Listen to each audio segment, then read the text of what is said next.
এখন যে ঘটনাটি আপনাদের সাথে শেয়ার করব, এই ঘটনাটি আমাদেরকে যিনি পাঠিয়েছেন তার নাম মোহাম্মদ হাসান খান। ওনার বাড়ি নারায়ণগঞ্জ জেলার চর সৈয়দপুরের কবরস্থান রোডে। ওনার বাবার নাম মোহাম্মদ খলিল খান। ঘটনাটি মূলত ওনার বাবার সাথেই ঘটেছিল। ঘটনাটি 2010 সালের দিকে ঘটেছিল। তখন ওনার বাবা একটি কোম্পানির সিকিউরিটি গার্ডের দায়িত্বে ছিলেন। ওই কোম্পানিটি ছিল নদীর পাশেই। কোম্পানিটা পেপার মিল নামে পরিচিত। ওই কোম্পানিতে শুরু থেকেই বিভিন্ন ধরনের সমস্যা ছিল। রাতের বেলা ওখানে নাইট শিফটে কেউ কাজ করতে পারতো না। বিভিন্ন ধরনের গুরুতর অ্যাক্সিডেন্ট হয়েছে। প্রতি বছর কয়েকজন লোক মারা যেত, যার কারণে রাতের বেলা নাইট শিফটে সেখানে কাজ বন্ধ রাখতে মালিক বাধ্য হয়েছিলেন। তবে যারা সিকিউরিটি গার্ডের দায়িত্ব নিয়ে দায়িত্ব পালন করতেন তাদেরকে কিন্তু পাহারা দিতে হতো রাতের বেলাতে। রাতের বেলাতে বিভিন্ন ধরনের সাউন্ড সিকিউরিটি গার্ডেরা শুনতে পেতেন, যেমন বিভিন্ন ফ্লোরে মেশিন চলার আওয়াজ। পরে ওনারা যখন ওখানে যেতেন দেখতেন যে না, মেশিন বন্ধ, কোনো সমস্যা নাই। আবার একসাথে অনেক মানুষ কথা বললে যেরকম শব্দ হয় ওরকম শব্দ নিচ থেকে পাওয়া যেত। এছাড়া মাঝে মাঝে নুপুর পায়ে হাঁটার শব্দ পাওয়া যেত। এইসব বিষয় শুনতে শুনতে ওখানে যারা সিকিউরিটি গার্ডের দায়িত্বে ছিলেন তারা অভ্যস্ত হয়ে গিয়েছিলেন। আর যেই মানুষগুলো প্রতি বছর 1-2 জন করে মারা যেত তারা কিন্তু কোম্পানির ভেতরেই মারা যেত, বাইরে না। কোনো একটা গুরুতর অ্যাক্সিডেন্টে মারা যেত। তো যেই রাত্রে ওনার বাবার সাথে ঘটনাটি ঘটে, ওই রাত্রে ওনার বাবার নাইট শিফটে ডিউটি পড়ে। যখন ডিউটি দেওয়া হয় তখন মাঝে মাঝে 2 জন করে কোম্পানির পেছন সাইডটা একটু ঘুরে টহল দিয়ে আসতো আর কি, যাতে পেছন দিক থেকে কোনো চোর ঢুকতে না পারে, ডাকাত ঢুকতে না পারে। কেননা ওই সাইডটাতে নদী ছিল, তো নৌকাতে করে বা ট্রলারে করে কেউ এসে কিন্তু চুরি করে আবার ট্রলারে করে ওই চুরির মালামাল নিয়ে চলে যেতে পারতো। এই কারণে মাঝে মাঝে পেছন দিকে যাওয়াটা জরুরি হয়ে যেত। প্রতিদিনের মতো ওনার বাবা গেটে বসেছিলেন। রাত তখন আনুমানিক 1টা কি 1:30 হবে। ফ্যাক্টরির পেছন দিক থেকে একটা আওয়াজ আসছিল আর কি। তো গেটে 3 জন ছিলেন। তো একজন ওনার বাবাকে বললেন যে ভাই, এই আওয়াজটা মনে হচ্ছে টিনের আওয়াজ। টিন যদি বাতাসে ওড়ে তখন এক ধরনের ঠন ঠন ঠন ঠন শব্দ হয়, ওই রকম আওয়াজ। তো বলতেছে যে ভাই আসেন তো দেখি, ওদিকে আবার কেউ আসলো নাকি, নদীর কাছাকাছি জায়গা, কেউ আসতেই পারে, আর শব্দটার উৎসও খুঁজে বের করি। তখন 2 জন ব্যক্তি, যার মধ্যে এই হাসান ভাইয়ের বাবাও ছিলেন, ওনারা 2 জন হাতে টর্চ লাইট নিয়ে হাঁটতে হাঁটতে ফ্যাক্টরির পেছন দিকে গিয়েছেন। তো গিয়ে দেখেন যে বাতাসে একটা টিন নড়ছে, এটা থেকেই শব্দ হচ্ছে। তখন ওনার বাবা বলেন যে টিনটা আসেন বেঁধে দেই, যেহেতু পেছনে আসছি তাহলে আর শব্দ হবে না। তো ওনারা 2 জন মিলে টিনটা বেঁধে দেন। এরপর এই হাসান ভাইয়ের বাবা উনি ওনার সহকর্মীকে বলেন যে আমি একটা কাজ করি, আমি ফ্লোরের ভেতরে যাই, আপনি বাইরেরটা দেখেন, দেখে আবার আমরা আগের জায়গায় এসে মিলিত হব। ঠিক আছে, ওনার সহকর্মী মেনে নিলেন। উনি আর এক সাইডে যাবেন, আর হাসান ভাইয়ের বাবা উনি ফ্লোরের ভিতরটা দেখতে দেখতে তারপর বাইরে বের হবেন। ফ্লোরের ভেতর দিয়ে কিছুটা যাওয়ার পর হাসান ভাইয়ের বাবা একটা আওয়াজ শুনতে পান।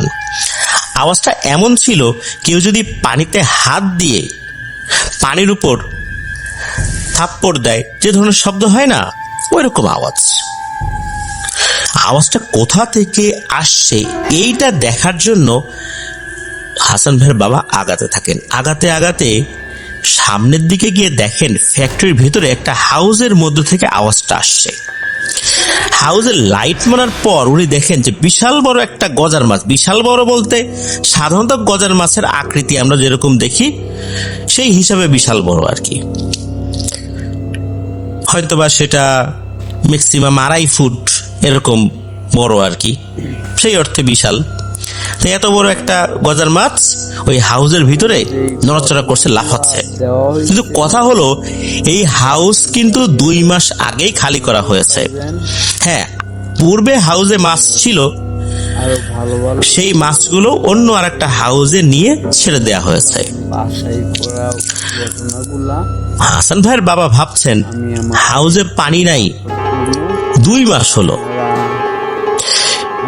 এখন এইখানে কাদা জমে আছে, তারপরে এখানে আবার একটা মাছও আছে, ঘটনাটা কি? তো উনি চিন্তা করছেন যে টাকি মাছ, শিং মাছ, গজার মাছ এগুলো কাদার মধ্যেও নাকি অনেকদিন বেঁচে থাকতে পারে।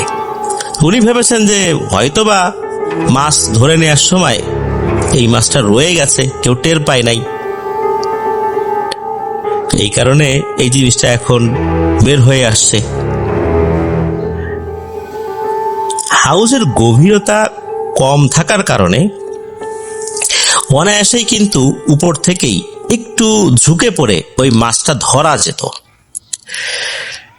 হাসান ভাইয়ের বাবা কি করেছেন, ওই মাছটা ধরে অন্য হাউজে, যেখানে মাছ শিফট করা হয়েছে, ওখানে নিয়ে ছেড়ে দিবেন এরকম পরিকল্পনা করেছেন। তো উনি কি করেছেন, উনি এক হাতে যে লাইট ছিল, লাইটটা অন্য হাতে নিয়ে লাইটটা ওই হাউজের পাশে রেখেছেন। এরপর উনি এক হাতের উপর বডির প্রেসার দিয়ে ঝুঁকে পড়ে অন্য হাত দিয়ে ওই মাছের লেজটাকে ধরে উপরে আনার চেষ্টা করছিলেন। উনি যখন এই চেষ্টা শুরু করেন, উনি দেখেন এক অদ্ভুত দৃশ্য। মনে হচ্ছে ওই মাছটা আকারে আস্তে আস্তে বড় হচ্ছে। অবাক কাণ্ড, একটু আগে মনে হলো 2.5 ফুটের একটা মাছ, এখন বড় হয়ে গেল। উনি চিন্তা করলেন যে মনে হয় আমি ঠিকঠাক মতো খেয়াল করতে পারিনি, এই কারণে আসলে ওটা ছোট মনে হয়েছিল। এবার উনি দেখলেন যে আরে, এই মাছটা এখন 6 ফুটের মতো লম্বা হয়ে গেছে, এত বড় মাছ, আর সেই সাথে মোটাও হয়ে গেছে। এরকম তো আসলে চোখের ভুল হতে পারে না। উনি বুঝতে পারলেন যে এই মাছটা আসলে কোনোভাবেই উনি এরকম ঝুঁকে পড়ে এক হাত দিয়ে তুলতে পারবেন না। উনি ওই হাউজের মধ্যে নেমে গেছেন। উনি তখনও কিন্তু বুঝতে পারছেন না যে এই মাছটা আসলে এত বড় কিভাবে হলো। উনি তখনও মাথার ভিতরে এই জিনিসটা আনতে পারেন নাই। এরপর যখন মাছটা আরো বড় হলো, তখন উনি বুঝতে পারলেন যে না রে, আমি তো একটা বিপদে পড়ে গেছি, এইটা কোনো স্বাভাবিক মাছ না। উনি ওখান থেকে উঠে যাবেন, এমন সময় হয় কি, এই গজার মাছের সামনে, বিশেষ করে আমরা শিং মাছ, এই মাছগুলোর ক্ষেত্রে দেখি যে সামনের দিকে গোফের মতো 2টা জিনিস আছে। এই গজার মাছের সামনে এরকম 2টা গোফের মতো জিনিস ছিল। এর একটা সাপ যেভাবে, অজগর সাপ যেভাবে তার শিকারকে পেঁচিয়ে ফেলে, ওই জিনিসটা এসে এই হাসান ভাইয়ের বাবার পা পেঁচিয়ে ফেলে। হাসান ভাইয়ের বাবা যখনই দেখেছেন, সাথে সাথে পাশে থাকা বলতে এই হাউজের যেই বর্ডার, এই বর্ডারের পাশে আবার কিছুটা দূরে দূরে দূরে দূরে লোহার খাম্বা ছিল। উনি একটা খাম্বা সাথে সাথে খপ করে ধরে ফেলেছেন, মানে 2 হাত দিয়ে ধরে ফেলেছেন। এদিকে ওই মাছটা ওনাকে টানছে। উনি মাছ টানতে গিয়েছিলেন, এখন মাছই ওনাকে আটকে ফেলেছে, ওনাকে টানছে, আর এবং উনি সর্বশক্তি দিয়ে ওই খাম্বাটা ধরে রাখছেন। ওই সময় মাছটা কথা বলা শুরু করে, কিরে, আমাকে নিতে আসছিলি না? পারবি না, দেখ এখন তোকে আমি কি করি।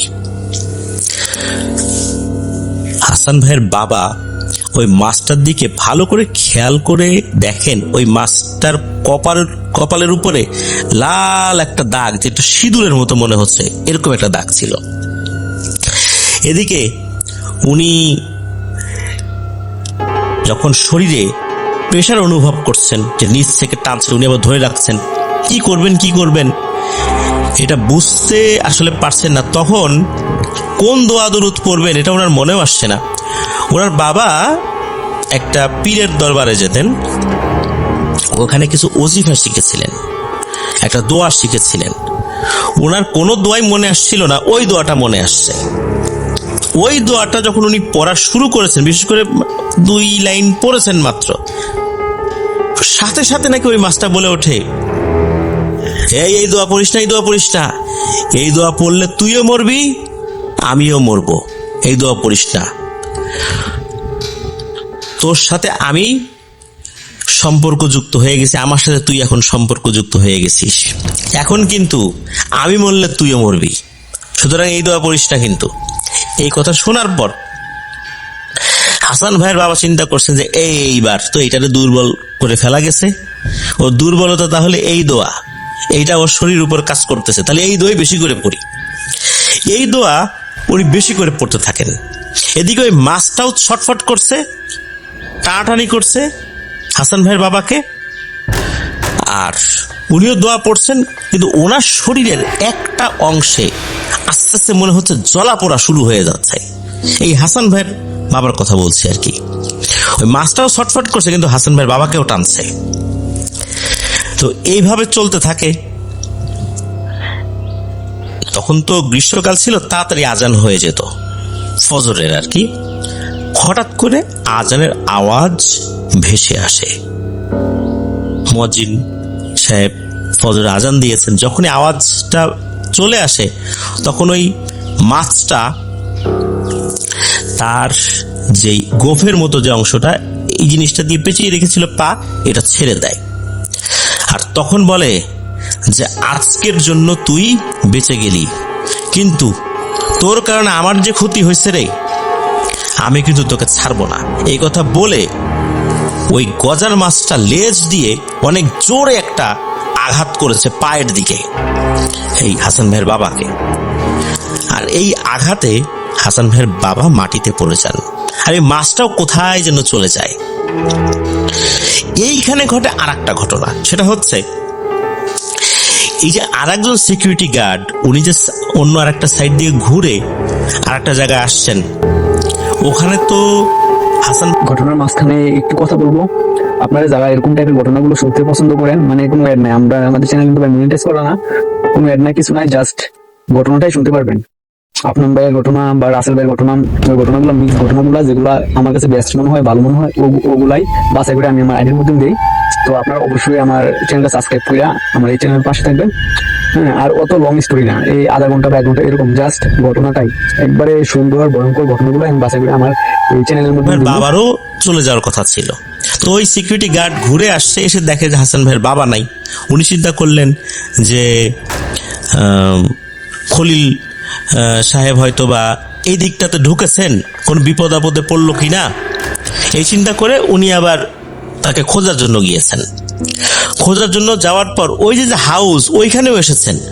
ওইখানে আসার পর বিভিন্ন জায়গায় টর্চ লাইট ধরছেন, কোথাও এই খলিল সাহেবকে খুঁজে পাওয়া যায় না, মানে এই হাসান ভাইয়ের বাবাকে খুঁজে পাওয়া যায় না।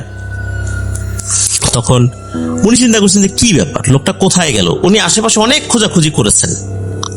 এদিকে হয়েছে কি, হাসান ভাইয়ের বাবা উনি নিজেও কিন্তু চিৎকার করে ওই সিকিউরিটি গার্ডের নাম ধরে ডেকেছেন। এই যে ডাকাডাকি হচ্ছে, কেউ কারোটা শুনতে পাচ্ছে না, কেউ কাউকে দেখতে পাচ্ছে না। না ওই সিকিউরিটি গার্ড হাসান ভাইয়ের বাবাকে দেখতে পাচ্ছে, না এই হাসান ভাইয়ের বাবা সিকিউরিটি গার্ডকে দেখতে পাচ্ছে। সিকিউরিটি গার্ড বলেন উনি বেশ কয়েকবার ওই হাউসের কাছে এসেছেন, আসার পরও উনি কাউকে দেখতে পান নাই। কি আজব ব্যাপার। অথচ দুইজনই ওখানে ছিলেন।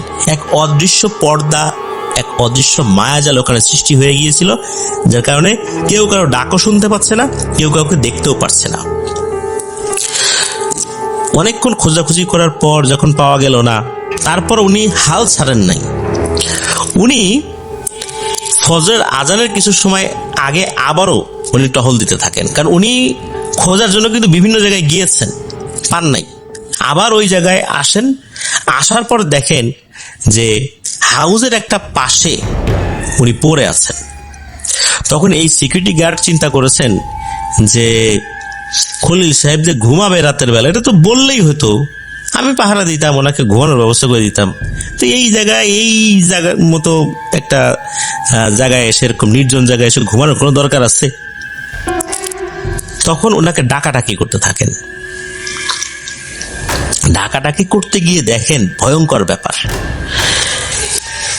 হাসান ভাইয়ের বাবার শরীরের একটা সাইড মনে হচ্ছে পুড়ে গেছে। চামড়ার উপর ফুটন্ত গরম পানি পড়লে যেভাবে ফোসকা পড়ে যায়, ধোঁয়া উঠতে থাকে, ওই রকম হচ্ছে। তখন উনি বুঝতে পারেন এখানে আসলে উনি ঘুমাচ্ছেন না, উনি একটা বিপদে পড়ে গেছেন। যেহেতু সমস্যা পূর্ব থেকে ছিল, তখন ওই সিকিউরিটি গার্ড অন্য আরেকজন সিকিউরিটি গার্ডকে ডাকতে থাকে। তারা সবাই যখন একত্র হয়, যেহেতু ওই সময় তারা 3 জন ছিলেন, 2 জন একত্র হয়েছে, তখন হাসান ভাইয়ের বাবাকে ধরাধরি করে ওখান থেকে সিকিউরিটিদের জন্য থাকা যে রুম, রেস্ট রুম, সেখানে নিয়ে গেছেন। এরপর ফোন দেওয়া হয় বাসায়। ওনার ফোন নিয়েই বাসার নাম্বার বের করে ফোন দেওয়া হয়। ভোরবেলা পরিবারের সদস্যরা সেখানে গিয়ে উপস্থিত হন। গিয়ে দেখেন যে অবস্থা খুবই খারাপ। হাসান ভাইয়ের বাবার মুখ দিয়ে লালা পড়ছে, শরীরের এক সাইড পুরোপুরি পুড়ে গেছে। তাড়াতাড়ি ওনাকে হসপিটালে নিয়ে যাওয়া হয়। হসপিটালে নিয়ে চিকিৎসা করার পর ওনার বাবা কিছুটা সুস্থ হয়, কিন্তু ওনার শরীরের যেই অংশটা পুড়ে গিয়েছিল, এই অংশটা পুরোপুরি প্যারালাইজড হয়ে যায়। আর বাসায় নিয়ে আসার পর উনি শুধু উপরের দিকে তাকিয়ে থাকতেন আর বলতেন যে ও আমারে মেরে ফেলবে রে, ও আমারে মেরে ফেলবে। এরপর জিজ্ঞেস করা হয়েছে আসলে কি হয়েছিল। এরপর উনি যখন সব ঘটনা খুলে বলেন, তখন বোঝা গেল যে আসলে কেন ওই সিকিউরিটি গার্ড ওনার বাবাকে দেখেন নাই, আর ওনার বাবা কেন ওই সিকিউরিটি গার্ডকে দেখেন নাই। এখন এই সমস্যা দূর করার উপায় কি? ওনারা কিন্তু অনেক ফকির কবিরাজ দেখিয়েছেন, কোনো কাজ হচ্ছিল না। সবাই টাকা খেয়ে চলে যেত, কাজ হতো না। আল্লাহর রহমতে একদিন এক মহিলার ঠিকানা ওনারা পান। উনি নাকি ওনার অনুগত জিন দ্বারা চিকিৎসা করে থাকেন। মুন্সিগঞ্জের আব্দুল্লাহপুর এলাকাতে ওই মহিলার বাড়ি। অনেকেই নাকি তাকে জেঠির বাড়ি বলে চিনে থাকেন। ওনাকে সবাই জেঠি বলতো, ওই যে আমরা জ্যাঠা জেঠি বলি না, ওরকম জেঠি বলতো, জেঠির বাড়ি। তো ওইখানে একটা গাড়িতে করে ওনাকে শুইয়ে নিয়ে যাওয়া হয় আর কি। ওখানে পৌঁছানোর পর ওই জেঠির সাথে কথা বলার জন্য অপেক্ষা করতে থাকেন। বেশ অনেকক্ষণ অপেক্ষা করতে হয়েছে, যেহেতু অন্যান্য লোকজন আসছিল আর কি। অনেকক্ষণ অপেক্ষার পর ওনাদের সিরিয়াল আসে, ওনারা ঘরে ঢোকেন। ওনার বাবার সাথে ওনার মা এবং বড় বোন ঢুকেছিল, হাসান ভাইয়ের মা এবং বড় বোন। তো হাসান ভাই ভেতরে ঢোকেন নাই, যেহেতু ওনারা ঢুকেছিলেন। ওনারা যেটা বলেছেন সেই অনুযায়ী বলি যে ওনারা যখন ঢুকেছেন তখন ওই জেঠিকে সালাম দিয়েছেন, জেঠি বসা ছিল, ওনারাও বসতে বলেছেন আর কি। ওই জেঠি বলেছেন যে ওনাদেরকে বসতে, আর হাসান ভাইয়ের বাবাকে ওই জেঠির সামনে শুইয়ে দিতে বললেন। হাসান ভাইয়ের বাবার কিন্তু ভেতরে ঢুকতে খুব কষ্ট হচ্ছিল। ওনাকে ভেতরে ঢোকানোর সময় হাসান ভাইয়ের বড় বোন, ওনার মা সহ আরো 2 জন ব্যক্তির সাহায্য নিতে হয়েছিল। মানে শরীরের ভার এত মনে হচ্ছিল 4 জন লোক মিলে নিয়ে যেতে পারছিলেন। হাসান ভাই ভেতরে ঢোকেন নাই সঙ্গত কারণে, বা নিষেধ ছিল আর কি। এরপর ওই যে জেঠি, যিনি মহিলা কবিরাজ, উনি বলতে থাকেন ঘটনাটা কি। উনি বলতে থাকেন যে এই যে হাসান ভাইয়ের বাবা মূলত যেটার সাথে ধস্তাধস্তি করেছেন, এই জিনিসটা খুবই ডেঞ্জারাস। এরা সবসময় 2টা থাকে, একটাকে দেও বলে আর একটাকে দেবী বলে। এগুলো অত্যন্ত শক্তিশালী। এগুলো 2টা থাকলেও এরা ছিল 3টা। একটাকে নাকি জেলেরা কোনো কারণে বন্দি করে ফেলে দিয়েছে, এবং যেখানে ফেলে দিয়েছে ওখান থেকে সে আর আসতে পারে নাই কখনোই। কোনো একটা ঘটনা ঘটেছে, আর ওই জেলেরাও তান্ত্রিক গোছের ছিল আর কি, দোয়া দুরুদ জানতো। ওরা কোনো একটা সিস্টেম করে ওইটাকে আরেক জায়গায় ফেলে দিয়েছে, মারে নাই, ফেলে দিয়েছে। যার কারণে এরা এখন 2টা আছে। এরা প্রতি বছর ওই ফ্যাক্টরি থেকে মানুষ বলি হিসাবে নিত। আগে কিন্তু এই হাসান ভাইয়ের বাবা ওই কোম্পানিতে সিকিউরিটি গার্ডের দায়িত্বে ছিলেন না। উনি যখন ওই সিকিউরিটি গার্ড হিসেবে দায়িত্ব পালন করছিলেন, উনি কি করতেন, সব জায়গায় ঘুরে বেড়াতেন। আর সব জায়গায় ঘুরে বেড়ানোর কারণে এই জিনগুলোর সমস্যা হতো। এই কারণেই এই জিনগুলো চেয়েছিল হাসান ভাইয়ের বাবাকে মেরে ফেলতে। সেই সুযোগই খুঁজছিল। ওই রাত্রে এই সুযোগটা পেয়েও যায়, একটা মায়াজাল সৃষ্টি করে সুযোগটা পেয়ে যায়। ওই সময় হঠাৎ করে এমন একটা ওজিফা উনি পাঠ করছিলেন, যার কারণে ওই মাছটারও শরীরের অর্ধেক পুড়ে গেছে আর ওনার শরীরের অর্ধেকটাও পুড়ে গেছে। ওই সময় একে অন্যের সাথে সংযুক্ত হয়ে গিয়েছিলেন। যেমনটা হয় যে কোনো একজন ব্যক্তি যদি কারেন্টের শক খান, তার সাথে যদি অন্য লোকও যুক্ত থাকে, সেও শক খাবে। বিষয়টা এরকম, তাদের বেলায় ওরকমটা হয়ে গিয়েছিল। আর এই জিনটা পুরুষ না, এটা মহিলা, এটা হচ্ছে দেবী। আর দেওটা ওর সময় ছিল না। দেবীটা যেহেতু ক্ষতিগ্রস্ত হয়েছে, এখন দেওটা হাসান ভাইয়ের বাবাকে খুঁজবে মেরে ফেলার জন্য। এই ধরনের কথা বলেই ওই জেঠি থামেন। এই সমস্ত কথা শুনে তো হাসান ভাইয়ের মা বোন কান্নাকাটি শুরু করে দিয়েছেন। তখন ওই জেঠি বলেন যে তোরা কান্না করিস না, ইনশাল্লাহ আমি চিকিৎসা শুরু করব, তবে তোদেরকে খুব সাবধানে থাকতে হবে বেশ কিছুদিন। উনি কিছু তেল পরা দেন, শরীরে মাখাতে হবে, আর বেশ কিছু ওজিফা আমল এই জিনিসগুলো দিয়েছেন। এরপর উনি বলেন আগামী 1 সপ্তাহ ওনার অনুগত খুব শক্তিশালী একটা বাদশাহ জিন, যে তার গোত্রের বাদশাহ বা বিশাল একটা এলাকার বাদশাহ, সে যাবে, সে গিয়ে রুকিয়া করে দিয়ে আসবে। আর যেই ঘরে ওনাকে রাখা হবে, অর্থাৎ হাসান ভাইয়ের বাবাকে, সেই ঘরটা যেন পরিষ্কার পবিত্র একদম ফ্রেশ রাখা হয়। এরপর উনি বলেন যে ঠিক আছে, তোমরা এখন যাও, 7 দিন দেখো। এবং উনি কিছু ঝাড়ফুঁক করে দিয়েছেন। এখানে ঘটে একটা অদ্ভুত ঘটনা। ওনার বাবা 4 জনের উপরে ভর করে ওই ঘরে ঢুকেছেন। 4 জন মিলে তাকে নিয়ে আসা যাচ্ছিল না। এবার আল্লাহর রহমতে উনি অনায়াসে উঠে দাঁড়ান। তবে শরীরের শক্তি তখনও কম ছিল, শরীর দুর্বল ছিল, যেহেতু অনেকদিন ধরে ভুগেছেন। শুধু ওনার মেয়ের ঘাড়ের উপর ভর করে আসছেন, অর্থাৎ এই হাসান ভাইয়ের বড় বোনের ঘাড়ের উপর ভর করে উনি আস্তে আস্তে হেঁটে হেঁটে হেঁটে হেঁটে ওই গাড়িতেই ওঠেন, যেই গাড়িতে উনি শুয়ে এসেছেন কিছু সময় আগেই। এটা দেখে তো সবাই অবাক যে আল্লাহর রহমতে আলহামদুলিল্লাহ উনি হয়তো সুস্থতার দিকে যাচ্ছেন। 1 সপ্তাহ রাতের বেলা ওই জিন এসে রুকিয়া করে দিয়ে চলে গেছে। তবে ওনারা এটা বুঝতে পারেন নাই, শুধু ঘরটা পাক পবিত্র রাখতেন আর কি। এরপর যখন আবার ওনাকে নিয়ে যাওয়া হয়, ইতিমধ্যে উনি অনেকটা সুস্থ হয়ে গেছেন। তখন জেঠি বলেন যে ওই 2টা জিনকে বন্দি করার ক্ষমতা ওই জেঠির আছে, তবে উনি সেটা করতে চান না। কেননা ওটাকে বন্দি করতে গেলে অন্য জিনেদেরকে কাজে লাগাতে হবে, আর সেই জিনদেরকে কাজে লাগাতে গেলে ওদেরকে অনেক কিছু খাওয়াতে হবে, যার জন্য অনেক খরচপাতি আছে, যার কারণে উনি এটা করতে চান না। আর এটার প্রয়োজনীয়তা উনি ওইভাবে দেখেন না। ওদেরকে বন্দি করলে আবার অন্য ধরনের সমস্যাও হতে পারে। তো এরপরে উনি আরো কিছু রুকিয়া করে দিয়েছিলেন। আল্লাহর রহমতে হাসান ভাইয়ের বাবা পুরোপুরি সুস্থ হয়ে গিয়েছিলেন আলহামদুলিল্লাহ। তবে এই ঘটনার পর ওই কোম্পানিতে চাকরিটা উনি আর কন্টিনিউ করেন নাই, উনি চাকরিটা ছেড়ে দিয়েছিলেন। তবে পুরোপুরি সুস্থ হতে মোটামুটি সময় লেগেছিল, যেহেতু একটা শারীরিক ধকল গেছে, শরীরে একটা অংশ একদম পুড়ে যাওয়া মতো অবস্থা বলতে যেটা বোঝায়, প্যারালাইজড হয়ে যাওয়া, সেই অবস্থা থেকে একদম স্বাভাবিক অবস্থা আসতে সময় লাগবে, এটাই স্বাভাবিক। তো আলহামদুলিল্লাহ উনি পুরোপুরি সুস্থ হয়ে গিয়েছিলেন। এটাই ছিল ঘটনা। প্রিয় লিসেনার্স, আমরা বিভিন্ন সময় শুনেছি গজার মাছ যখন দেখা যায়, বিশেষ করে এই ধরনের প্যারানরমাল ঘটনার ক্ষেত্রে গজার মাছ 2টা থাকে। আসলেই অধিকাংশ ঘটনায় আমরা শুনেছি যে 2টাই দেখা গিয়েছে। আজকে কিন্তু এই ঘটনার মাধ্যমে জানতে পারলাম যে গজার মাছের আসল ব্যাপারটা, একটাকে বলে দেও আর একটাকে বলে দেবী। ওই দেবীটা মূলত আক্রমণ করতে এসেছিল।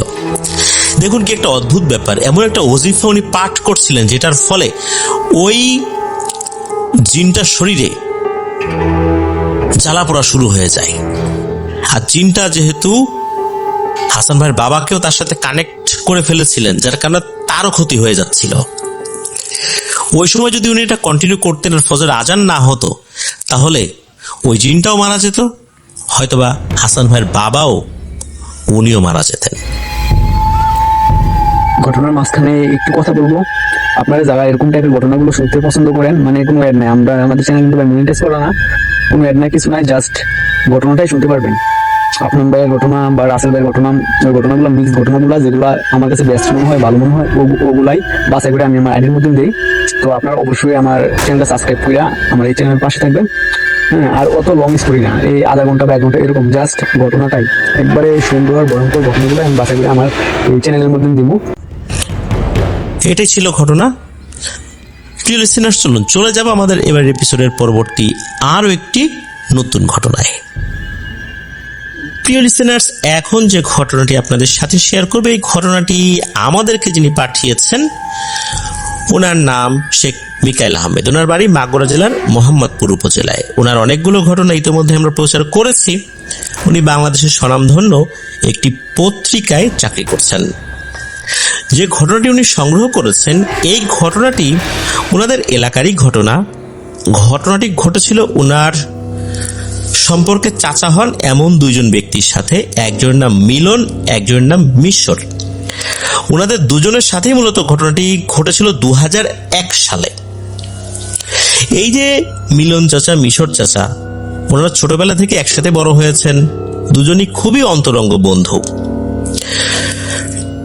ঘটনা শুরুর আগে লোকেশনটা আমরা একটু বর্ণনা করি। এই যে মিশর চাচা, ওনাদের বাড়ি থেকে যে বিলে ওনারা মাছ ধরতে যাবেন তার দূরত্ব 250 ফিটের মতো। বর্ষার সময় যখন খাল বিল থই থই করে পানিতে, তখন জোয়ার ভাটা, এই কারণে তখন কিন্তু পানি বাড়ে কমে। যখন কমে ঠিক তখনই মাছ ধরার মোক্ষম সময়। এই বিলের পাশেই ছোটখাটো একটা উঁচু ভিটা অবস্থান করছে, যার নাম স্থানীয়ভাবে কুলুর ভিটা হিসেবেই পরিচিত। কুলুর ভিটার উপরে বেশ কয়েকটি বড় তাল গাছ রয়েছে। তাল গাছের আশেপাশে ঝোপঝাড় হয়ে গেছে, একটা জঙ্গলের মতো হয়েছে ছোটখাটো একটা। তাছাড়া এই কুলুর ভিটায় আগে থেকে প্যারানর্মাল সমস্যা বিদ্যমান রয়েছে। এই যে মিলন চাচা, মিশর চাচা আগে থেকে কিন্তু অবগত আছেন যে এই কুলুর ভিটায় সমস্যা আছে। দুজনে সাহস করে ঠিক করেন যে এই কুলুর ভিটার পাশে ওনারা মাছ ধরতে যাবেন। দুজন তো তখন যুবক বয়সী, কর্মঠ, পরিশ্রমী। এই সমস্ত ভূত প্রেতের ভয় আর ওনাদের কাছে কি আসতে পারে, এরকমই চিন্তা করেছেন। পূর্ণিমায় কিন্তু মাছ বেশি পাওয়া যায়, এই কারণে পূর্ণিমার রাতেই ওনারা মাছ ধরতে যাবেন বলে পরিকল্পনা করেছিলেন। আকাশের চাঁদের আলোয় তখন চারদিকে আলোকিত। মিলন চাচা, মিশর চাচা একটা কোদাল, একটা নেটের জাল এবং মাছ রাখার জন্য ব্যাগ, কয়েকটা বাঁশের খুঁটি, এগুলো নিয়ে ওই কুলুর ভিটার কাছে থাকা বিলে মাছ ধরতে যাচ্ছেন। তখন রাত আনুমানিক 8টা কি 8:30 মতো বাজে আর কি।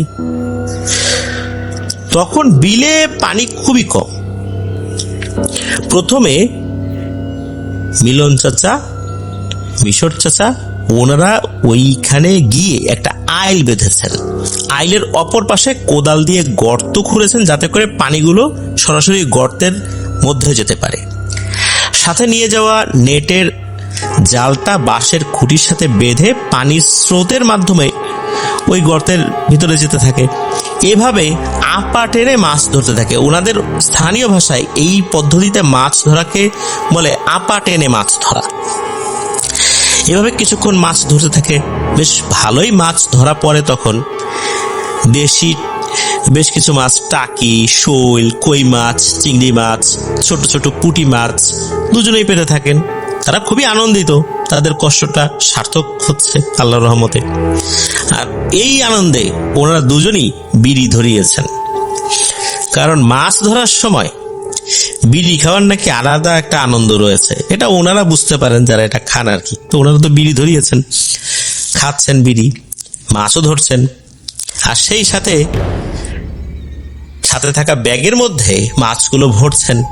তবে এই আনন্দ বেশিক্ষণ কিন্তু আর রইল না। মিলন চাচা, মিশর চাচা হঠাৎ করে পাশে থাকা ওই কুলুর ভিটার ওই দিক থেকে ধপাস ধপাস করে তাল পড়ার আওয়াজ শুনতে পান। এই 5 মিনিট 7 মিনিটের ব্যবধানে এরকম ধপাস ধপাস আওয়াজ হচ্ছে। এরকম আওয়াজে দুজনের খুশি কিন্তু বিলীন হতে চলছে, কারণ ওই দিকটাতে এমনি প্যারানরমাল সমস্যা আছে। কিন্তু তখন তো ভাদ্র মাস, তাল পাকার সময়, তাল তো পড়তেই পারে রাতের বেলা। মিশর চাচা মিলন চাচাকে বলেন, হ্যাঁ রে, তুই কি তাল পড়ার শব্দ শুনতে পেয়েছিস? তো মিলন চাচা বলে যে হ্যাঁ পেয়েছি তো। মিশর চাচা তখন বলে, আমি মাছ ধরছি, যা তো ভাই, তুই একটু তাল গাছের নিচে গিয়ে দেখ তো তাল টাল পাস কিনা, যদি পাস নিয়ে আয়, দুজন মিলে খাওয়া শুরু করবো। পূর্ণিমার চাঁদের আলোতে মিলন চাচা গুটি গুটি পায়ে হাঁটতে থাকেন সেই তাল গাছের দিকে। হেঁটে হেঁটে অগ্রসর হচ্ছেন। মিলন চাচা প্রথমে গিয়ে অবাক হন, ভয়ও পান কিছুটা। মিলন চাচা দেখেন যে ওখানে তাল কই, গাছের নিচে তো কোনো তালই নাই। মিলন চাচা দ্রুত মিশর চাচার কাছে এসে বলেন যে হ্যাঁ রে, আমরা যে শব্দ শুনলাম তাল পড়ার, ওখানে গিয়ে তো কোনো তালই পেলাম না। অবস্থা তো সুবিধার মনে হচ্ছে না রে, এটা তো আমাদের মনের ভুল হতে পারে না, আমরা একসাথে দুজনেই মানে মনের ভুল করব, এটা কিভাবে সম্ভব? মিশর চাচা বলেন, আরে মনের ভুল হইলেও হইতে পারে, এটা নিয়ে এত চিন্তা ভাবনা করার দরকার নেই। আর ঘন্টাখানেক মাছ ধরে আমরা চলে যাব, এর বেশিক্ষণ আর থাকা যাবে না। তখন তো অনেক রাত, বিষয়টা এরকমও না, রাত 8টা 8:30টার দিকে ওনারা গিয়েছেন, তখন তো আর বেশি রাত না, এমন না যে রাত 2টা 3টা বাজে। তখন ওনারা আর ঘন্টাখানেক মাছ ধরবেন, মাছ তো মোটামুটি ভালোই পেয়েছেন। কিন্তু সমস্যা আস্তে আস্তে বাড়তেই থাকে।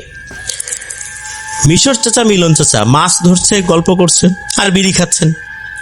হঠাৎ করে মিলন চাচা ও মিশর চাচার শরীরে একটা ঠান্ডা শীতল হাওয়া এসে লাগে। সাথে সাথে দুজনের শরীরটা ভার হয়ে যায়, মনে হচ্ছে কোনো অদৃশ্য শক্তি মিলন চাচা ও মিশর চাচাকে বোঝাতে চাচ্ছে এখানে আর মাছ ধরা যাবে না। কিন্তু দুজনের তো মাছ ধরার নেশা এমন ভাবে চেপে ধরেছে, ওনারা তো যাবেন না এত সহজে। বেশ কিছুক্ষণ পরে ঘটলো আর একটা ভীতিকর ঘটনা। দুজনে একসাথে শুনতে পান কুলুর ভিটার ভেতর থেকে একটা বাচ্চা মেয়ে কান্না করছে। এটা যে মেয়ে বাচ্চার কান্নার আওয়াজ, এটা ওনারা বুঝতে পারছেন। দুজনেই একসাথে শুনছেন, কিন্তু সেটা নাকি নাকি কান্নার আওয়াজ যখন কানে আসে, তখন এই মিলন চাচা মিশর চাচা দুজনই বেশ ভয় পেয়ে যান। মিশর চাচা মিলন চাচাকে বলেন, হ্যাঁ রে মিলন, কান্নার আওয়াজটা কার হতে পারে, তাও আবার এত রাত্রে? কি করবি, মাছ ধরবি না ধরবি না, নাকি ওখানে গিয়ে দেখবো কান্নার আওয়াজটা কার? এখানে একটা বিষয় বলে রাখা ভালো, তখনকার সময় নাকি ছেলে ধরা কিংবা গলা কাটা, এই যে একটা কথা ছিল না যে ব্রিজ হবে, ব্রিজের পিলারে বাচ্চার মাথা লাগবে, বাচ্চাদেরকে ধরে নিয়ে যাওয়া হচ্ছিল, এই জন্য ওই সময় ছেলে ধরা তারপরে গলা কাটা এরকম বলা হতো যারা এভাবে ধরে নিয়ে যেত।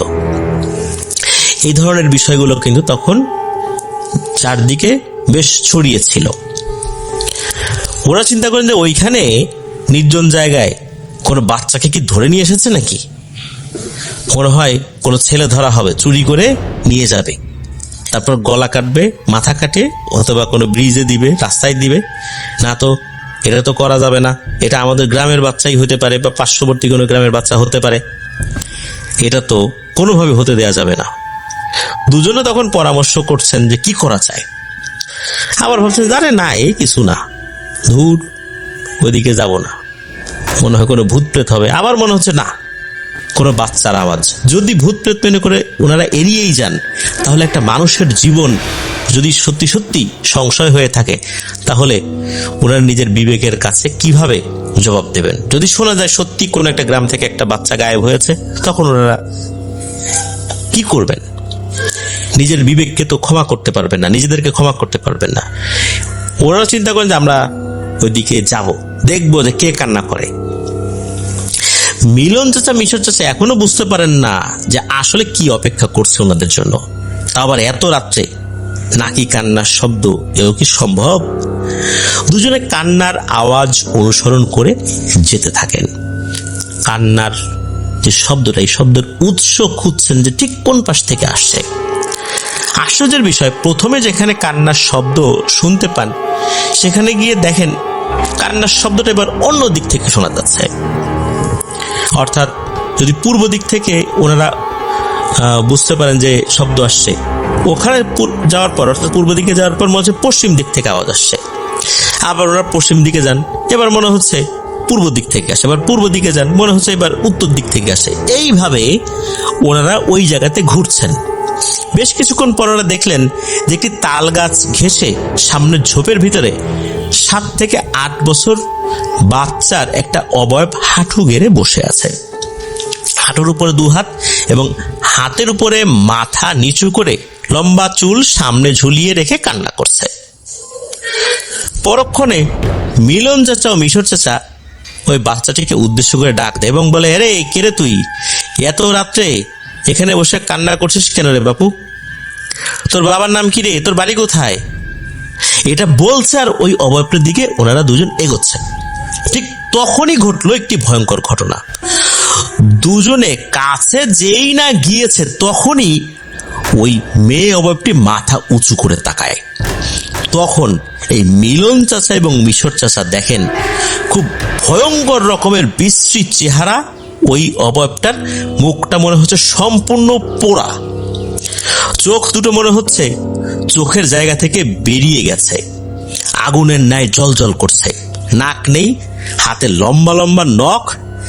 মিলন চাচা এবং মিশর চাচাকে দেখে দাঁড়িয়ে পড়েছে এবং বিশ্রী রকম উচ্চ স্বরে হেসে বলতেছে, পাইছি রে তোদেরকে, এইবার দেখি তোদেরকে কে বাঁচায়। তোদেরকে আমি এখনই মেরে ফেলবো, দুজনকে আমি এখনই খাবো খুব মজা করে। নাকি নাকি কণ্ঠে নাকি ওই অবয়বটা বলছিল। মিলন চাচা এবং মিশর চাচা প্রচন্ড জোরে একটা চিৎকার দিয়ে ওঠেন এবং বলতে থাকে, ও আল্লাহ গো, বাঁচাও গো। এই বলে উল্টো দিকে ঘুরে দিয়েছেন দৌড়। ওরা এখন দৌড় দিয়েছেন, মনে হচ্ছে পেছন থেকে কুলুর ভিটার যে ঝোপঝাড় এগুলো ভেঙে চুরে ওনার দিকে আসছে, পেছন থেকে এরকম শব্দ হচ্ছে। এদিকে ওই মাছ, কোদাল, জাল ফেলে রেখেই তো ওনারা দিয়েছেন দৌড়। দৌড় দিয়ে যখন ভিটার সীমানা পার হয়ে মাঠের ভেতরে অনেকটা চলে এসেছেন, তখন দুজনে পেছনের দিকে একবার তাকান। ওরা দেখতে পান কুলুর ভিটার চারপাশ দিয়ে 4টা বিশাল বড় ঘটনার মাঝখানে একটু কথা বলবো। আপনারা যারা এরকম টাইপের ঘটনাগুলো শুনতে পছন্দ করেন, মানে কোনো অ্যাড নাই, আমরা আমাদের চ্যানেল কিন্তু মনিটাইজ করা না, কোনো অ্যাড নাই, কিছু নাই, জাস্ট ঘটনাটাই শুনতে পারবেন। আপনার ভাইয়ের ঘটনা বা রাসেল ভাইয়ের ঘটনা, ওই ঘটনাগুলো মিক্স ঘটনাগুলো যেগুলো আমার কাছে বেস্ট মনে হয়, ভালো মনে হয়, ওগুলাই বাছাই করে আমি আমার আইডির মধ্যে দিই। তো আপনারা অবশ্যই আমার চ্যানেলটা সাবস্ক্রাইব করে আমার এই চ্যানেলের পাশে থাকবেন। হ্যাঁ, আর অত লং স্টোরি না, এই আধা ঘন্টা বা 1 ঘন্টা এরকম, জাস্ট ঘটনাটাই একবারে সুন্দর ভয়ঙ্কর ঘটনাগুলো আমি বাছাই করে আমার এই চ্যানেলের মধ্যে ফুলের মতো মানুষের অবয়ব মিলন চাচা এবং মিশর চাচার পিছু এগিয়ে আসছে। আর পেছন থেকে ডেকে ডেকে বলতেছে, কিরে আয়, মাছ ধরবি না? আয় মাছ ধর, এত কিছু দেখানোর পরও মাছ ধরবি না? আয় আয়। পরক্ষণে পেছনে আর দুজনে না তাকিয়ে দুজন দিয়েছেন দৌড়, আর দৌড় দিয়েছেন এই মিশর চাচার বাড়ির দিককে উদ্দেশ্য করে। এক দৌড়ে মিশর চাচার বাড়ির উঠোনে এসে তারা চিৎকার দিয়ে বলে যে, আমাদের বাচ্চা রে, আমরা মরে গেলাম। এই বলে দুজনই মাটিতে পড়ে যান, তবে মিশর চাচা অজ্ঞান হয়ে যান। মিলন চাচা অজ্ঞান হন নেই। ঘরের লোকজন শব্দ শুনে তাড়াতাড়ি বেরিয়ে হয়ে এসে দেখে যে মিশর চাচা উঠোনে পড়ে আছে। সবাই দোয়া দরুদ পরে মিশর চাচার মাথায় পানি ঢালতে থাকে। এক পর্যায়ে জ্ঞান ফেরত আসে। জ্ঞান ফিরে মিশর চাচা বলেন যে, মিলন কোথায়? এই বলে আবার উনি অজ্ঞান হয়ে যান। এদিকে মিলন চাচা মূলত ওনার সাথে আসেন নাই। উনি চলে গিয়েছিলেন ওনার বাড়ির দিকে, কিন্তু উনি বাড়ি পর্যন্ত পৌঁছান নাই। ওনার বাড়ি থেকে প্রায় 30-40 ফিট দূরত্বে উনিও জ্ঞান হারিয়ে পড়েছিলেন। তাকেও লোকজন ধরাধরি করে নিয়ে আসে। সকালবেলা আসলে বুঝতে পেরেছিলেন যে এই অবস্থা, তো তারও মাথায় পানি ঢালা হয়, দোয়া দুরুদ পরে ফু দেওয়া হয়। এক পর্যায়ে তারও জ্ঞান ফেরত আসে। ওদিকে মিশর চাচারও জ্ঞান ফেরত আসে, স্বাভাবিক হয়েছেন। উপস্থিত সবাই জিজ্ঞেস করে কি হয়েছে। ওনারা তো এই ঘটনাগুলো চাচার মতো করে খুলে বলেছেন। মূলত এই যে মিশর চাচা দৌড়ে ওনার বাড়ি পর্যন্ত এসেছেন, উনি মনে করেছেন যে মিলন চাচা আছে সাথে, আসলে তো তা নাই। এখানেও একটা ভয়ঙ্কর মায়াজাল কাজ করেছে। এদিকে মিলন চাচা অবশ্য উনি মিশর চাচার উপস্থিতি বুঝতে পারেন নাই, উনি একাই ওই দিকটাতে চলে এসেছিলেন। দুজন যখন একা হয়ে গেছেন, তখনই মূলত এই মিশর চাচাকে আবার ভয় দেখানোর চেষ্টা করেছে। ওই সময় বাড়ি পর্যন্ত আল্লাহর রহমতে চলে এসেছিলেন, যার কারণে খুব একটা সমস্যা হয় নাই। তখন কিন্তু রাত যে অনেক, এইটাও বলা যাবে না। কারণ হচ্ছে ওনারা 8টা 8:30টার দিকে গিয়েছেন, ঘন্টাখানেক কাজ করে মাছ ধরা শুরু করেছেন, তারপর হয়তো বা 1 ঘন্টা কেটেছে। সেই হিসাবে রাত ম্যাক্সিমাম 11টা বেজেছে। কিন্তু ওনারা যখন দৌড়াদৌড়ি করে বাড়ির দিকে এসেছেন, বিশেষ করে মিশর চাচা, তখন রাত 2টোরও বেশি বাজে। এর ভিতরে যে এত সময় চলে গেছে, এটা ওনারা বুঝতেই পারেন নাই। স্থানীয় এক মসজিদের ইমাম সাহেবকে ডেকে এনে দুজনকে খুব ভালো করে ঝাড়ফুঁক করানো হয়, রুকিয়া করানো হয়, পানি পড়া দেওয়া হয়, তেল পড়া দেওয়া হয়। ওই পানি পড়া গোসলের পানির সাথে মিশিয়ে গোসল করাতে বলেন বেশ কিছুদিন। ওনাদের শরীরে কিন্তু অনেক জ্বর এসেছিল, শরীরে প্রচন্ড ব্যথাও হয়েছিল। সকালবেলা মিশর চাচার বাড়ির লোকজন মাছ ধরার জায়গায় কোদাল জাল আনতে গিয়ে দেখতে পেয়েছিলেন যে সেখানে যে ব্যাগ ভর্তি মাছ ওনারা রেখেছিলেন, একটা মাছও অবশিষ্ট ছিল না। শুধু মাছের কাঁটা ও আষ্টে দেখাচ্ছিল যে সেখানে পড়ে আছে। আর কুলুর ভিটার মাঝে মাছের খালি ব্যাগ ছেঁড়া অবস্থায় পড়ে আছে। পরবর্তীতে আল্লাহর রহমতে হুজুরের চিকিৎসার মাধ্যমে দুজন সুস্থ হয়ে যান ঠিকই, তবে অনেক দিন তাদের ভিতরে এই ভয়ের সিমটমগুলো রয়ে গিয়েছিল। অনেকদিন ওনারা ট্রমাটাইজড অবস্থায় ছিলেন আর কি। তারপর থেকে আর কেউ কখনো কুলুর ভিটায় মাছ ধরা তো দূরের কথা, দিনের বেলাও যেত না প্রয়োজন ছাড়া। এই ঘটনা কিন্তু এই মিশর চাচার কাছ থেকে সংগ্রহ করেছেন মিকাইল আহমেদ ভাই। ধন্যবাদ জানাচ্ছি মিকাইল আহমেদ ভাইকে তার ঘটনার জন্য। প্রিয় লিসেনার্স, শুনলেন তো মাছ ধরতে গেলে যে ঘটনাগুলো ঘটে বাংলাদেশের প্রেক্ষাপটে, যেহেতু আমাদের দেশে অনেক নদী নালা খালবিল রয়েছে, অনেক মাছও পাওয়া যায়, বাংলাদেশের প্রেক্ষাপটে মাছ ধরা রিলেটেড ঘটনাগুলো ভৌতিক ক্লাসিক্যাল ঘটনা বলতে হবে। এটা আমাদের আবহমান বাংলার সাথে একদম মিশে গিয়েছে। এই ঘটনা আমরা যতই শুনি কেন জানি পুরনো মনে হয় না, মনে হয় নতুন করেই শুনছি। কারণ এটা সবসময় আগেও হয়েছে, এখনো হচ্ছে, ভবিষ্যতেও হবে। হঠাৎ করে তো বাংলাদেশ আর মরুভূমি হয়ে যাবে না। নদী নালা যদি শুকিয়েও যায় তাও তো একটা দীর্ঘ সময় লাগবে। আর যতদিন নদী নালা খালবিল বাংলাদেশে রয়েছে, বাংলাদেশের জলবায়ু এবং আবহাওয়ার প্রেক্ষাপটেই এরকম খালবিল নদী নালা রয়েছে। আর সেখানে আমাদের বাংলাদেশের মানুষজন মাছও ধরবে, আর সেখানে ভৌতিক ঘটনাও ঘটতে থাকবে, এটাই স্বাভাবিক। তবে আমরা চাই না এই ধরনের ভয়ঙ্কর ঘটনা কারোর সাথে ঘটুক, কারণ এই ধরনের ভয়ঙ্কর ঘটনা যাদের সাথে ঘটে তারাই বুঝতে পারেন এটার ভয়াবহতা কতটা ভয়ঙ্কর আকারে তাদের জীবনে প্রভাব বিস্তার করে। প্রিয় লিসেনার্স, চলে যাব আমাদের এবারের থার্সডে নাইটের 173তম আয়োজনের ষষ্ঠ এবং শেষ ঘটনায়। প্রিয় লিসেনার্স, এপিসোডটি শেষ করব আমাদের এক রেমিটেন্স যোদ্ধা ভাইয়ের ঘটনা দিয়ে। ওনার নাম সাজ্জাদুল ইসলাম শিহাব। ওনার বাড়ি নারায়ণগঞ্জ জেলার 2500 উপজেলার সাতগাঁও ইউনিয়নের শখেরগাঁও গ্রামে। উনি বর্তমানে রয়েছেন মালয়েশিয়াতে। আর ঘটনাটি ওনার কর্মস্থলেই ঘটেছে।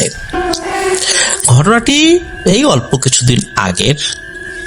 উনি মালয়েশিয়াতে যেখানে কাজ করছেন, যেই কোম্পানির অধীনে ওই কোম্পানি একটা বড় প্রজেক্টের কাজ করছে বর্তমানে।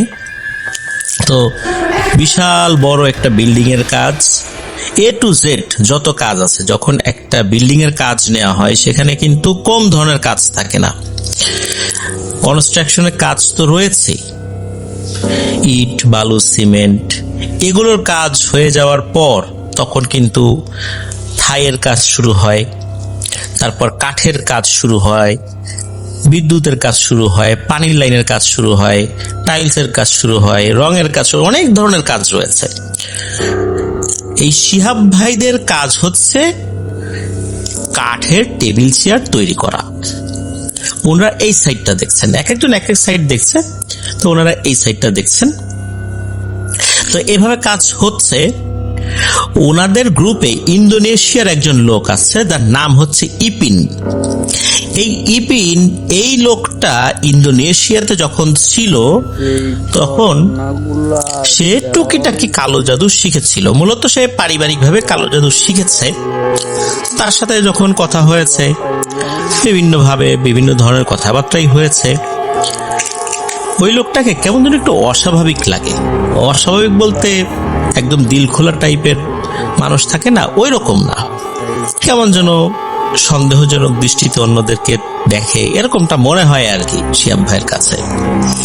তো যেই বিল্ডিংটার কাজ ওনারা নিয়েছেন, এই বিল্ডিংটা কিন্তু 17 তলা। এই 17 তলায় বিভিন্ন সাইটে এখন কাজ হচ্ছে। কনস্ট্রাকশনের কাজটা মূলত অনেকটাই হয়ে গেছে, এখন অন্য অন্য যে কাজগুলো সেগুলো চলছে। এই 17 তলা বিল্ডিং এ কিন্তু লিফট লাগানো হয়নি,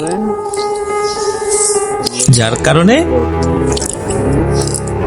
এক ফ্লোর থেকে আরেক ফ্লোরে যেতে হলে অনেক কষ্ট করতে হয়। অনেক কষ্ট বলতে নির্মাণ সামগ্রী তোলার জন্য কিন্তু আলাদা কার্গো লিফট তৈরি করা হয় সাইড দিয়ে, তো ওইগুলো দিয়ে তো নির্মাণ সামগ্রী তোলা হয়েছে। এখন আর তো ওই ধরনের ভারী জিনিস তোলা হচ্ছে না। এখন যেটা হচ্ছে সেটা হচ্ছে অন্য ধরনের কাজ, যেগুলো প্রত্যেকটা ফ্লোরে কাজ চলমান আছে। সেই ফ্লোরে কাজ করে সেখানে ওই জিনিসগুলো থেকে যাবে। এখন তো লিফট চালু না, যার কারণে ওনাদেরকে পায়ে হেঁটেই কিন্তু সব জায়গা যেতে হচ্ছে।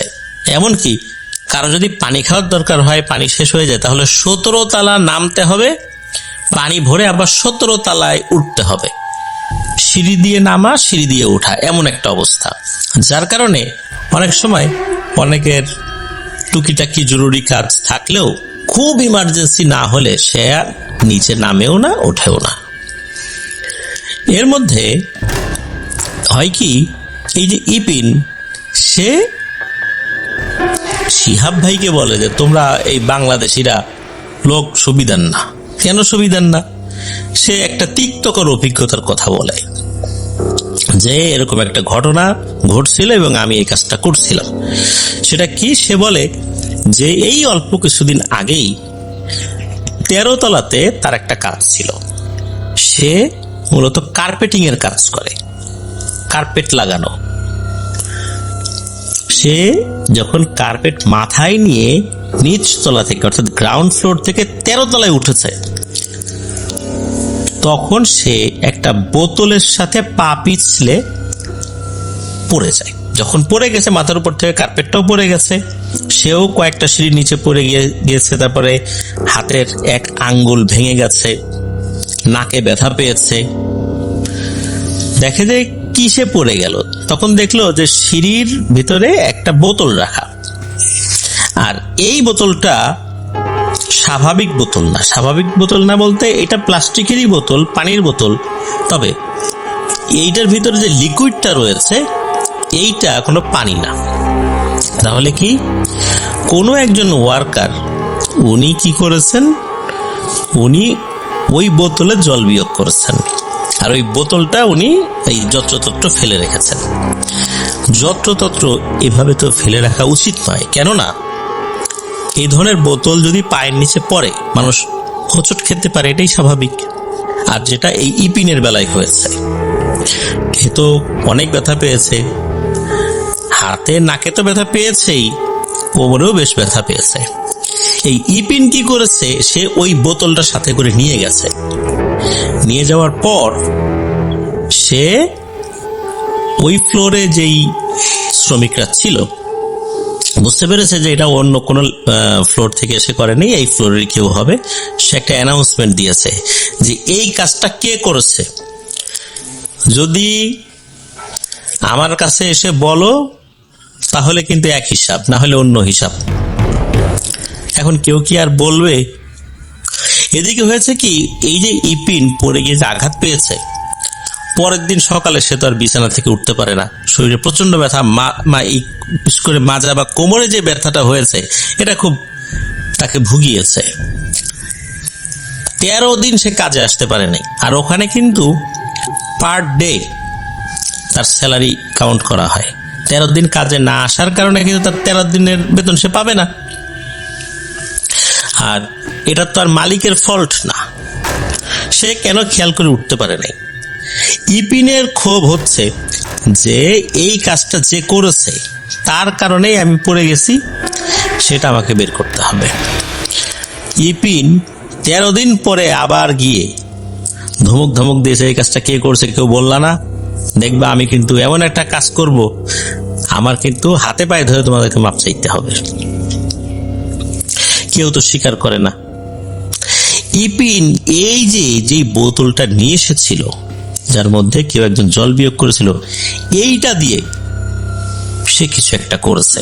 এর মধ্যে এই গ্রুপের মধ্যে একজন বাংলাদেশি ছেলে আছে যার নাম হচ্ছে ইসমাইল। এই ইসমাইল ছেলেটার মধ্যে হঠাৎ করে একটা পরিবর্তন চলে আসে। সে এলোমেলো আচরণ করছে, গালিগালাজ করছে, ছটফট করছে, অনেক ধরনের সমস্যা। তার শরীর সবসময় দুর্বল হয়ে থাকতো, জ্বর আসতো, জ্বর চলে যেত। সাইটে কাজ করতে গিয়েছে, সেখানে গিয়ে ঘুমিয়ে গেছে। এরকম বিভিন্ন ধরনের সমস্যা তার মধ্যে হচ্ছে। এখন এই ইসমাইল তো স্বীকার করে নাই যে ঘটনাটা সে ঘটিয়েছে। এই ইসমাইলের অবস্থা এতটাই খারাপ হয়ে যায় সেটার বলার মতো না, মানে সে একটা বদ্ধ উন্মাদের মতো হয়ে যায়। যখন এই ইপিন পরবর্তীতে সবার সামনে বলে যে এই কাজটা ইসমাইল করেছে, কেননা এই যে জল বিয়োগটা করা হয়েছে, এই জল বিয়োগটার যেই ইউরিনটা, এইটা দিয়ে মূলত কালো জাদু করা হয়েছে। যে করেছে তার উপর এটা কাজ করেছে, এই কারণে তার অবস্থা খারাপ হয়ে গিয়েছে। পরে ইসমাইলকে বলা হয় সেই কাজ করেছে কিনা, ইসমাইল স্বীকার করে হ্যাঁ সে এই কাজটা করেছে, কিন্তু এত মানুষের সামনে সে আসলে স্বীকার করে নাই। স্বীকার করলে বিষয়টা কেমন হয়, আর সেও বুঝতে পারে নাই যে ঘটনা এই পর্যায়ে যাবে। সবার সামনে ইসমাইল ইপিনের কাছে ক্ষমা চায় এবং সে বলে এইরকম ভুল সে আর কখনো করবে না। সে আসলে এমন একটা সিচুয়েশনে ছিল, সে তার সুপারভাইজারকে বলে ওয়াশরুমে যাবে এমন সুযোগও ছিল না, যার কারণে সে এই কাজটা করেছে, সে ভুল করেছে। এরপর ইপিন তাকে ক্ষমা করে দেয়। ক্ষমা করে দেবার একদিন পরেই ইসমাইল একদম সুস্থ স্বাভাবিক হয়ে যায়, ঠিক আগের মতো। তবে শরীরে যে ধকলটা গিয়েছিল এটা পরিপূর্ণভাবে স্বাভাবিক হতে কয়েকটা দিন সময় নিয়েছিল। তবে পরের দিন থেকে সে স্বাভাবিক আচরণ শুরু করে, আস্তে আস্তে সে স্বাভাবিক হয়ে যায়। মূলত এই ইপিন কালো জাদু করেছিল ইসমাইলের উপরে।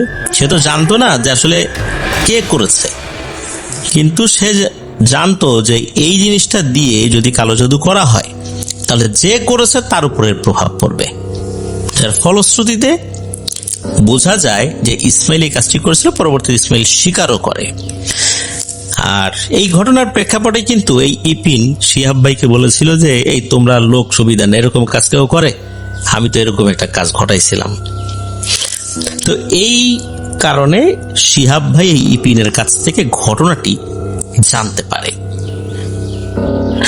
আর এই যে 13 দিন সে কাজ করতে পারে নাই, ইপিন কিন্তু 13 দিনের মজুরি ইসমাইলের কাছ থেকে আদায় করে নিয়েছে।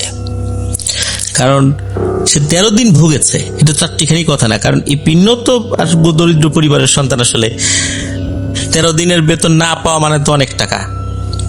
এই জন্য 13 দিনের টাকা সে আদায় করে নিয়েছিল।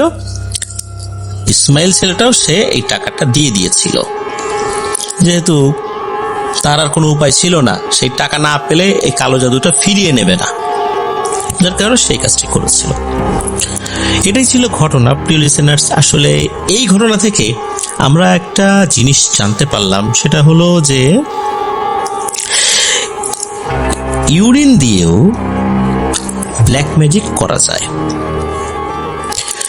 এই জন্য বলা হয় যে যত্রতত্র কোনো জায়গায় যেন আমরা জল বিয়োগ না করি, বা কোনো জায়গায় নোংরা না করি, ময়লা না ফেলি, কফ থুতু এগুলো না ফেলি। এই জিনিসগুলোতে কিন্তু সতর্ক থাকতে রাসূলুল্লাহ সাল্লাল্লাহু আলাইহি ওয়াসাল্লামও বলেছেন। এই জন্য আল্লাহ তাআলা যেন আমাদেরকে সতর্ক থাকার তৌফিক দান করেন। আমরা আল্লাহর কাছে সেই দোয়া করব, নিজেরাও সতর্ক থাকবো, তাতে করে আমরা যেমন নিরাপদ থাকবো, আশেপাশের অনেকেই নিরাপদ থাকবে। আল্লাহ তাআলা আমাদেরকে বুঝার তৌফিক দান করুন। ধন্যবাদ জানাচ্ছি সবাইকে যারা ধৈর্য ধরে পুরো এপিসোডটি শুনলেন। ধন্যবাদ জানাচ্ছি যারা আমাদেরকে ঘটনা পাঠিয়েছেন। এই এপিসোডে যাদের ঘটনা প্রচারিত হলো, আশা করি আপনাদের কাছ থেকে আরো অনেক ঘটনা ইনশাল্লাহ আমরা পেতে থাকবো। প্রিয় লিসেনার্স, আজকের এপিসোড এখানেই শেষ করছি। আশা করছি আজকের এপিসোড আপনারা দারুণভাবে এরকম টাইপের ঘটনাগুলো ভৌতিক আনন্দ নিয়ে উপভোগ করেছেন।